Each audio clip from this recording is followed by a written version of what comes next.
ഞാൻ 7ാം തരത്തിലെ അമയ രമേശ്. കൂവാറ്റി വോയിസിന് 200ന്റെ തിലക്കം. Government UP school Chamakkuzhi Koovatti ഞങ്ങളുടെ പ്രതിവാര വാർത്താ പരിപാടിയുടെ 200ാമത്തെ വിജയകരമായ പതിപ്പ് അഭിമാനപൂർവ്വം അവതരിപ്പിക്കുന്നു. 2022 ജനുവരി 8-ന് പ്രക്ഷേപണം ആരംഭിച്ച കൂവാറ്റി വോയിസ് ഹൈലൈറ്റ്സ് ഇതാ. വാർത്തകളുമായി ഞാൻ 7ാം തരത്തിലെ ശിവാനി മനോജ്. ചാനൽ കിനാനൂർ കൈത്തളം ഗ്രാമപഞ്ചായത്ത് ക്ഷേമകാര്യ പേജ് ഉദ്ഘാടനം ചെയ്തത് ആരോഗ്യ വിദ്യാഭ്യാസ standing committee chairman KV Chittarikkal BRC program coordinator T Kasim, school logo പ്രകടനമായ അനിൽ നീലാംബരി പ്രകാശനം ചെയ്തു. പ്രത്യേക പതിപ്പായാണ് ഇത് പുറത്തിറക്കിയത്. കിനാനൂർ കൈത്തളം പൂർത്തിയായി. ഹൃദ്യമായ സ്വാഗതം. വാർത്തകളും വിശേഷങ്ങളുമായി പറമ്പിൽ നിന്നും ഒരു പഞ്ചവർണ്ണ കിളി പറന്നേ, തുഞ്ചൻ പറമ്പിൽ നിന്നും ഒരു പഞ്ചവർണ്ണ കിളി പറന്നേ.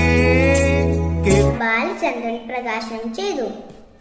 ചടങ്ങിൽ കിനാനൂർ കരുത്തളം ഗ്രാമപഞ്ചായത്ത് ക്ഷേമകാര്യ സ്ഥിരം സമിതി അധ്യാപകൻ ജോയ്സ് ജോസഫിനും സ്കൂൾ PT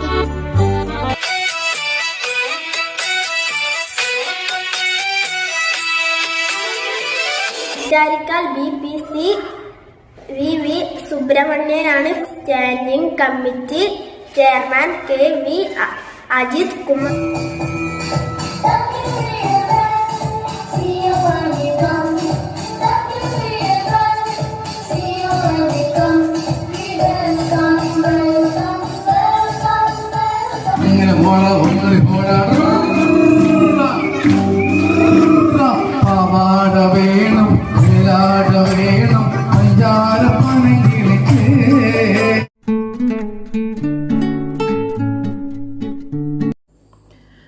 പ്രിയമുള്ളവരെ, ഗവൺമെൻറ് UP സ്കൂൾ ചാമക്കുഴി കൂവാറ്റിയിലെ കുട്ടികളും അധ്യാപകരും ചേർന്ന് നിർമ്മിക്കുന്ന പ്രതിവാര വാർത്താ പരിപാടിയായ കൂവാറ്റി വോയിസ് വളരെ മികച്ച നിലവാരം പുലർത്തുന്നു. തങ്ങളുടെ സ്കൂളിലും പരിസരത്തും നടക്കുന്ന മികച്ച പരിപാടികളെ കോർത്തിണക്കിക്കൊണ്ട് കുട്ടികൾ നിർമ്മിക്കുന്ന ഈ പ്രോഗ്രാം ഇപ്പോൾ 200ാം എപ്പിസോഡിൽ എത്തി നിൽക്കുകയാണ്. ഇതിൻ്റെ പിന്നിൽ പ്രവർത്തിക്കുന്ന എല്ലാവരെയും വളരെ സ്നേഹത്തോടെ അഭിനന്ദിക്കുകയും ആശംസകൾ അർപ്പിക്കുകയും ചെയ്യുന്നു. നിങ്ങളുടെ ഈ തനത് പ്രോഗ്രാമിന് ഉപജില്ലാ വിദ്യാഭ്യാസ ഓഫീസർ എന്ന നിലയ്ക്ക് എൻ്റെ എല്ലാവിധ ആശംസകളും സ്നേഹവും നൽകുന്നു. നന്ദി. കേരള പിറവി ദിനത്തിൽ കാസർഗോഡ് ജില്ലാ പഞ്ചായത്ത് പ്രസിഡന്റ് ബേബി ബാലകൃഷ്ണൻ 200ാം പതിപ്പിന്റെ പ്രകാശന കർമ്മം നിർവഹിക്കും. കിനാനൂർ കരിന്തളം ഗ്രാമപഞ്ചായത്ത് പ്രസിഡന്റ് TK രവി അധ്യക്ഷത വഹിക്കും. സ്കൂളിനോട് ചേർന്നു നിർമ്മിച്ച പുതിയ സ്മാർട്ട് അംഗൻവാടി കെട്ടിടത്തിന്റെയും സ്കൂളിൽ സ്ഥാപിച്ച സൗരോർജ്ജ പദ്ധതിയുടെയും സ്കൂളിന്റെ പുതിയ കുടിവെള്ള പദ്ധതിയുടെയും ഉദ്ഘാടനം നടക്കുന്ന വേദിയിൽ വച്ചാണ് 200ാം പതിപ്പ് പുറത്തിറക്കുക.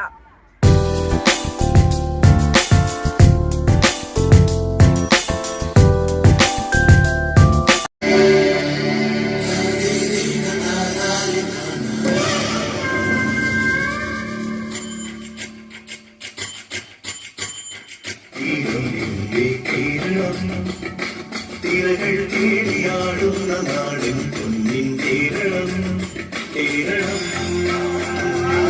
കേരളം.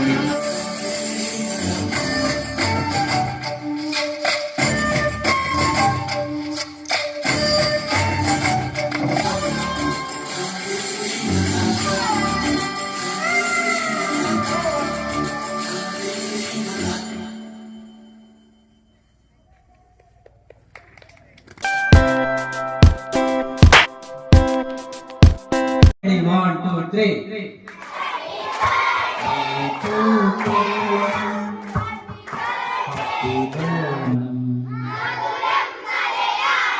നമ്മുടെ ഹൃദയം മലയാളം.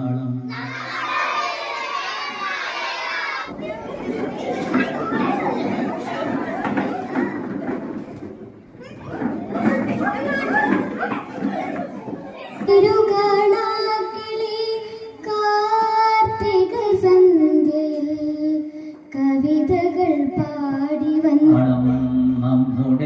ഹൃദയം മലയാളം.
വാർത്തകളിലേക്ക്. ഈ ആഴ്ചയിലെ സ്കൂൾ അസംബ്ലിക്ക് നേതൃത്വം നൽകിയത് 7ാം തരത്തിലെ പ്രഭിക പ്രമോദ് ആയിരുന്നു. അസംബ്ലിയിൽ വെച്ച് സ്കൂൾ ഹെഡ്മാസ്റ്റർ ടി സുരേഷൻ പഠന പ്രവർത്തനങ്ങളെക്കുറിച്ചും അച്ചടക്കത്തെക്കുറിച്ചും സംസാരിച്ചു. ഈ വർഷത്തെ സബ് ജില്ലാ ശാസ്ത്രമേളയിൽ മികച്ച വിജയം കൈവരിച്ച നമ്മുടെ സ്കൂളിലെ കുട്ടികളെ അഭിനന്ദിക്കുകയും ചെയ്തു. പ്രതിവാര ക്യൂസ് പരിപാടിയായ ടാലന്റ് ഹണ്ടിന്റെ 2ാമത്തെ മത്സരത്തിൽ UP വിഭാഗത്തിൽ അമയ രമേശും LP വിഭാഗത്തിൽ ആനിയ ബിനോയും 1ാം സമ്മാനത്തിന് അർഹരായി. വിജയികൾക്ക് കുവാറ്റി വോയിസിന്റെ അഭിനന്ദനങ്ങൾ. 29/10/2025 ബുധനാഴ്ച PTA എക്സിക്യൂട്ടീവ് യോഗം ചേർന്നു. സോളാർ പാനൽ, വാട്ടർ ടാങ്ക് എന്നിവയുടെ ഉദ്ഘാടനം, കുവാറ്റി വോയിസിന്റെ 200ാം പതിപ്പ് പ്രകാശനം എന്നിവയായിരുന്നു പ്രധാന അജണ്ട. നവംബർ 1 കേരള പിറവി ദിനവും വിപുലമായി ആഘോഷിക്കാൻ തീരുമാനിച്ചു. ഈ ആഴ്ച പിറന്നാൾ ആഘോഷിച്ച 5ാം തരത്തിലെ മുഹമ്മദ് റാസി ഉച്ചഭക്ഷണത്തിന് ചിക്കൻ കറിയും അതേ ക്ലാസ്സിലെ തന്നെ ആകർഷ് സാമ്പാറും തോരനും, 5ാം തരത്തിലെ ദേവാഞ്ജന N തോരൻ കറിയും നൽകി. 4ാം തരത്തിലെ ആർജവ് P നായർ ക്ലാസ്സിലെ കുട്ടികൾക്ക് പേന നൽകി. മുഹമ്മദ് റാസിക്കും ആകർഷിനും ദേവാഞ്ജനയ്ക്കും ആർജവിനും കുവാറ്റി വോയിസിന്റെ പിറന്നാൾ ആശംസകൾ. കുവാറ്റി വോയിസിനോട് ഇതുവരെ സഹകരിച്ച എല്ലാവർക്കും നന്ദി. വാർത്തകൾ കഴിഞ്ഞു. നന്ദി, നമസ്കാരം.